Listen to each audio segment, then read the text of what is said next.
Hello friends, myself Rasika Pagaria from Arham College. Now, in last lecture, we studied about the ancient architecture or monuments.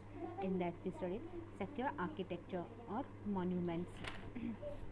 Then we studied the religion monuments, then Buddhist stupas, Chaitanyas and Viharas. Then we studied the Hindu temple. And now, right now, we are going to start with our new point.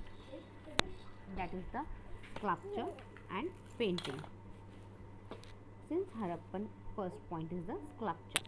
Since Harappan period, we find evidence of sculpture in India. See, Harappan period से अपन ये sculptures वगैरह देख रहे हैं India में, right? There are these were made of various materials like stone, stalite, clay, terracotta, lime, bronze, ivory, wood, etc. अभी ये जो अपन स्कल्पचर्स वगैरह देख रहे हैं ये क्या है? They were made from various materials. The materials that time were used were like the stone, clay, terracotta, lime, bronze, ivory, wood, etc.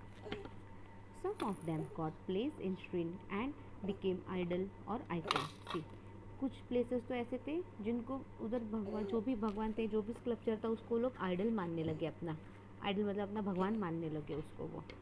Some of them were made to beautify the walls of temples. कुछ sculpture ऐसे थे जिससे wall के temple beautiful बन गए. Like wall के temple को एक नया रूप मिल गया. लाइक द मंदिर को इतना ब्यूटीफुल बना दिया उन्होंने. Like it was they became the famous temples. Some of them were individual sculpture. See, some of them were क्या थे? Individual sculptures थे made for various purpose like as toys and for entertainment. See, कुछ sculptures क्या थे? They were कुछ अलग purpose के लिए बने थे, जैसे बच्चों को खेलने के लिए टॉय के रूप में बने थे या फिर for the entertainment purpose.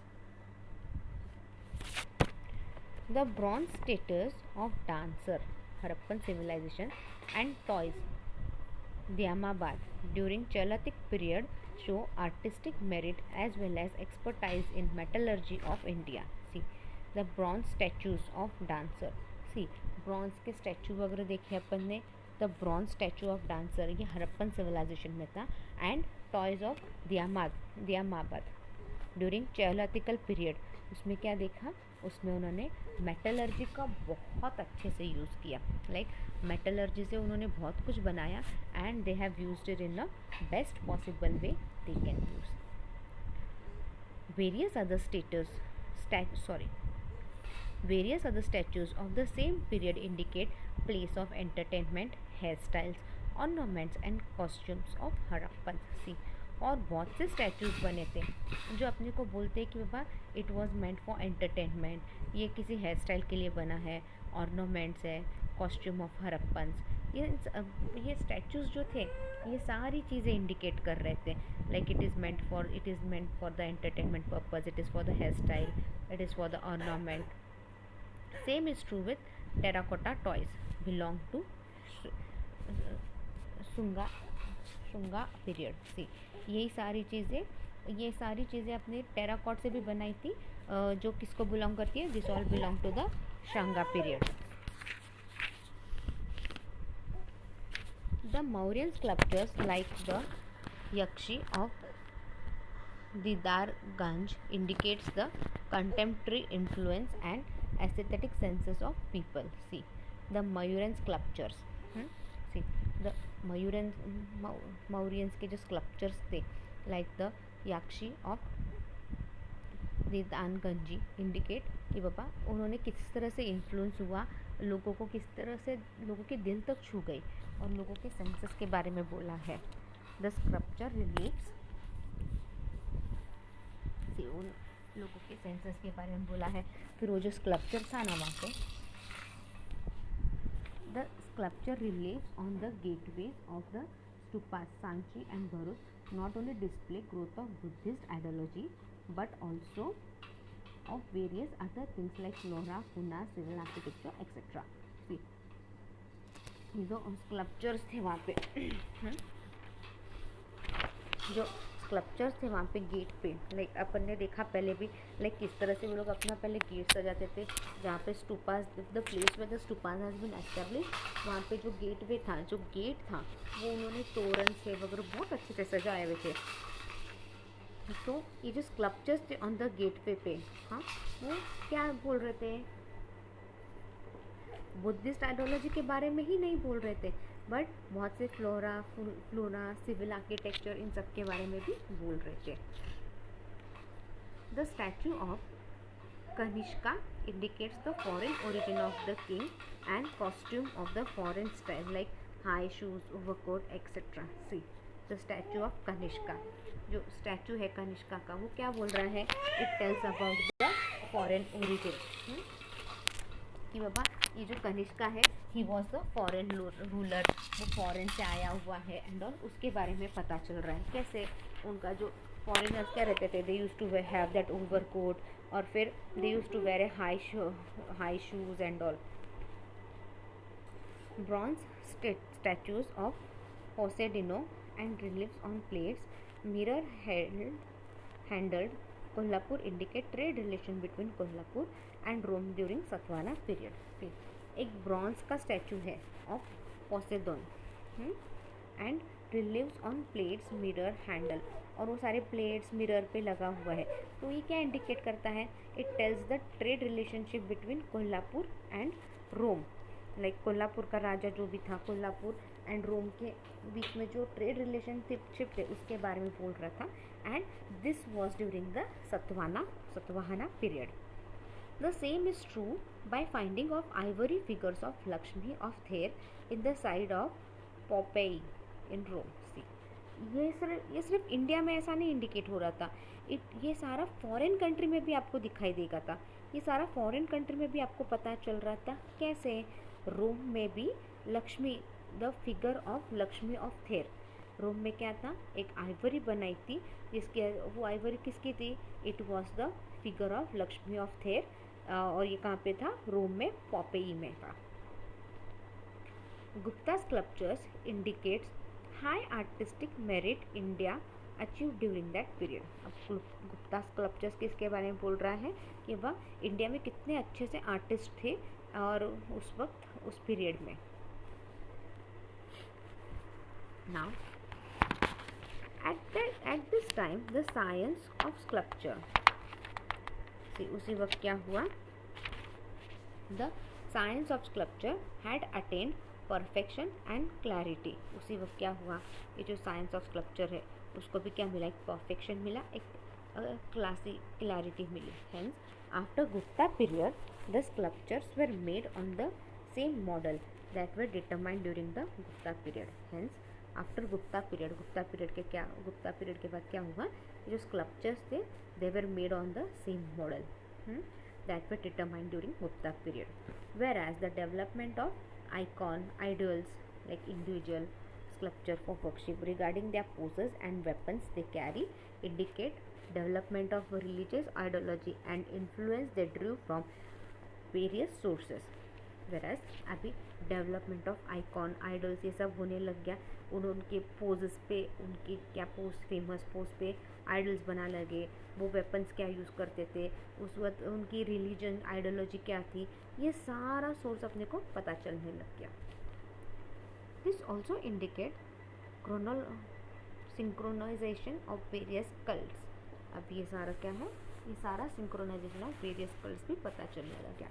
A separate branch as an iconography studies such developments, एक separate branch भी बना दिया which is known as iconography studies such development.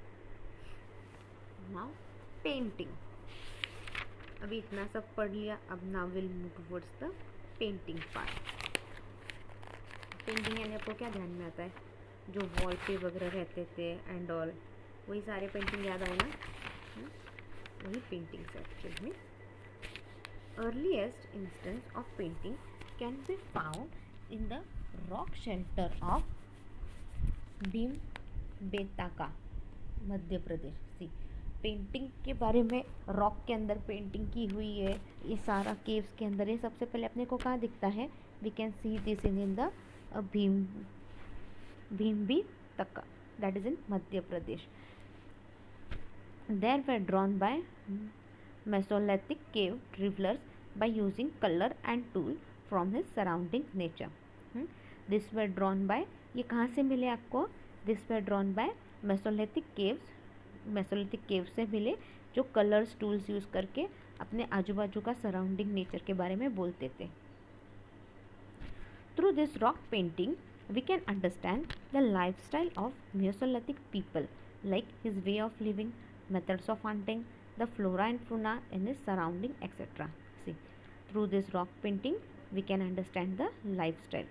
अब ये रॉक पेंटिंग जो है उसके पर से अपने को क्या पता चलता है, उस वक्त के जो मेसोलिथिक पीपल थे उनका रहने का स्टाइल कैसा था. लाइक वो the way of living, the method, किस तरह से हंट करते थे, उस वक्त फ्लावर वगैरह कैसे थे सराउंडिंग में एंड ऑल. उन पेंटिंग्स के द्वारा अपने को ये सारी इंफॉर्मेशन मिलती है.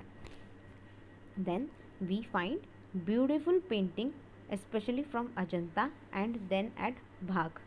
सी, अपन अजंता में ब्यूटिफुल पेंटिंग्स देखते हैं और उसके बाद भाग में. The world famous painting of Ajanta give us information about religious ideology, the spiritual serenity. See, the world famous painting of Ajanta. See, Ajanta की पेंटिंग पूरी वर्ल्ड फेमस है एंड इट्स वेरी ट्रू. और सच में बहुत ब्यूटीफुल है अजंता की पेंटिंग.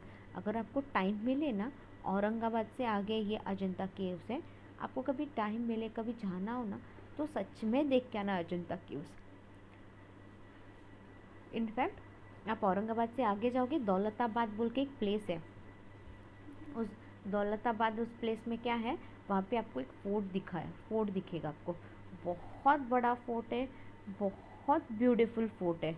अगर आप फोर्ट के पूरे ऊपर तक जाके आओगे तो वेल गुड, बट नीचे नीचे ही फोर्ट इतना बड़ा है और इतना ऐसे गुप्त रास्ते वगैरह सब अपने को देखने को मिलते हैं. एंड उस वक्त लोगों की क्या स्ट्रैटेजी थी, amazing. If you get time, Daulatabad fort है, औरंगाबाद से आगे ही है. लाइक औरंगाबाद से 1 घंटे भर का भी रास्ता नहीं होगा, I don't think so.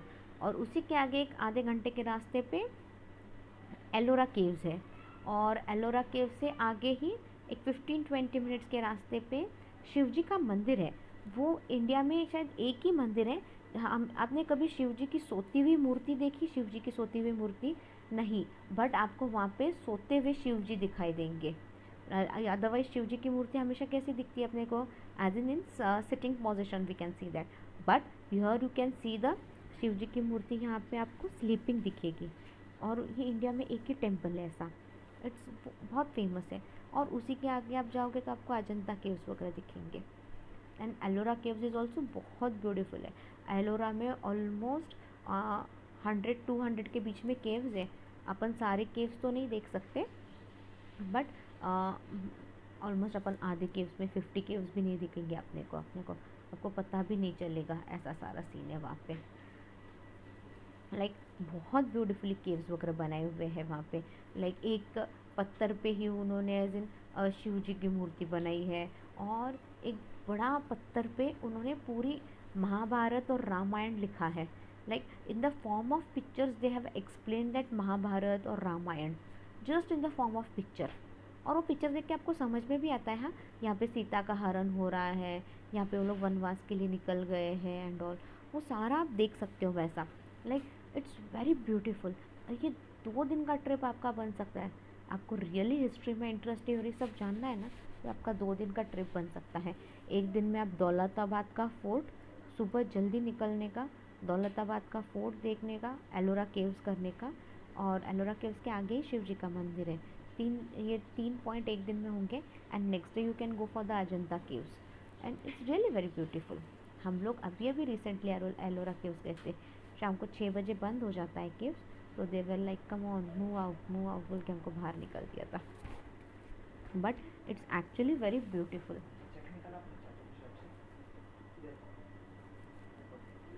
But it's very beautiful. Now let's move towards the painting. कहाँ तक पहुँचे थे अपन? Through this rock painting, we can understand the lifestyle of Mesolithical people, like his way of living, methods of hunting, the flora and fauna in his surrounding, etc. Then we find beautiful paintings especially from Ajanta and then at Bhag. The world famous paintings of Ajanta give us information about religious ideology, the spiritual scenery, the ornament, costume, the foreign visitors, etc. And of course, through this painting, we can understand the artist's merit and great aesthetic sense of concerned period. See, with the help of this painting आपको अच्छे से समझ में आता है artist का merit, मतलब कितना उसको नॉलेज रहेगा, कितनी बारीकी से उसने काम किया होगा. Whereas the painting of Chola king on the walls of temples at Tamil Nadu display the concept of divine kingship of Chola polite. See, अभी तमिलनाडु में टेम्पल्स है, उधर उन्होंने छोला किंग के बारे में बोला है. लाइक कैसा वो किंग था, क्या था, उसके बारे में उन्होंने सब कुछ बोला है. Now will move towards the next point, that is the archaeological remains.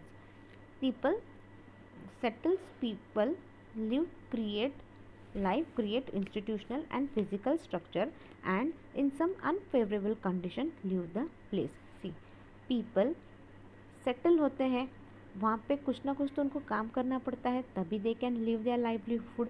So what happened here? People settle, people live, create institution and physical structure. वहाँ पे वो रहते हैं और वहाँ पे कुछ स्ट्रक्चर बनाते हैं and some unfavourable condition leave the places. See, कब सेटल होते हैं लोग एक जगह पे, कब सेटल होते हैं, जब उनको लगता है कि बाबा यहाँ पे हम रह सकते हैं, we can earn our livelihood over here and all, right.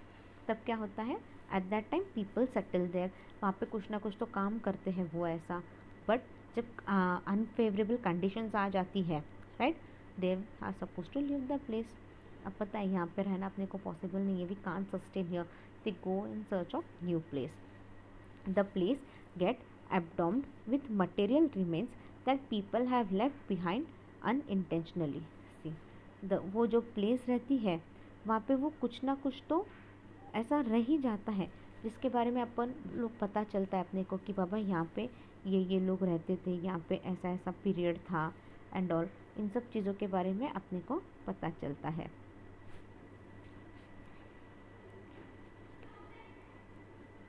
Then by the environmental agent like wind, soil, rain, a heap of soil gets accumulated on that place.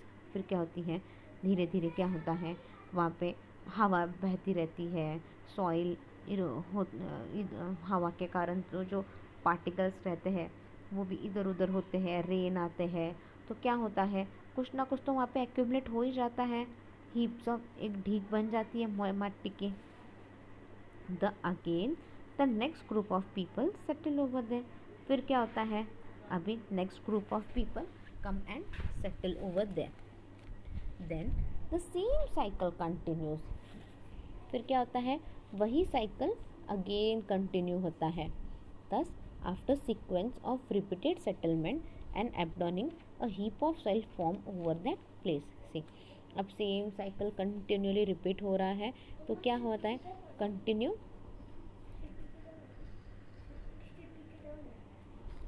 The heap of soil over that place. तो क्या होता है, ये process continue चलते रहता है ना, continue process चलते रहता है. ये सारा प्रोसेस कंटिन्यू होते रहता है. नया ग्रुप आता है, फिर अच्छे कंडीशन के कारण वो रहता है, जब कंडीशन ख़राब होती है तो वो ग्रुप फिर से दूसरी जगह चला जाता है, राइट. ये कंटिन्यू साइकिल है. thus after sequence of repeated settlement and abandoning a heap of soil forms over that place. फिर क्या होता है, एक सॉइल का पूरा एक ढीग लग जाता है, वहाँ पे एक नया लेयर हो जाता है. Such heap are called as archaeological mounds. ये जो हीप ऑफ सॉइल है उसको अपन ने क्या बोला है, आर्कोलॉजिकल मोल्ड्स बोला है. Hiding in its belly the history of mankind. इसके अंदर क्या है, हिस्ट्री ऑफ मैनकाइंड पता चलता है. Then some certain kind of historian called as archaeologist underneath this mount called as an excavation.